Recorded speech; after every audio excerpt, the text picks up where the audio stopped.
Welcome back to another technical deep dive here in the debug zone. Today we're tackling a big question and breaking it down with insights from other users.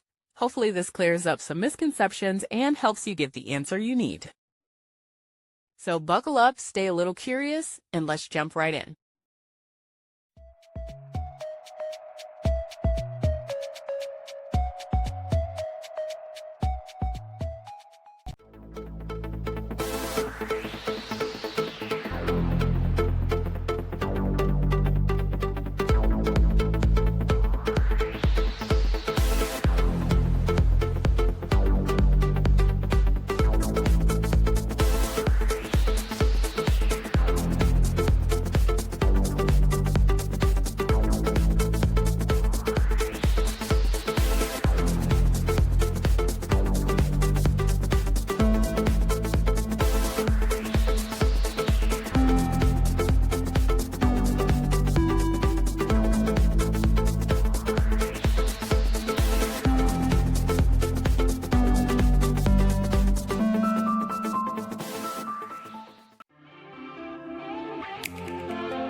And that's a wrap.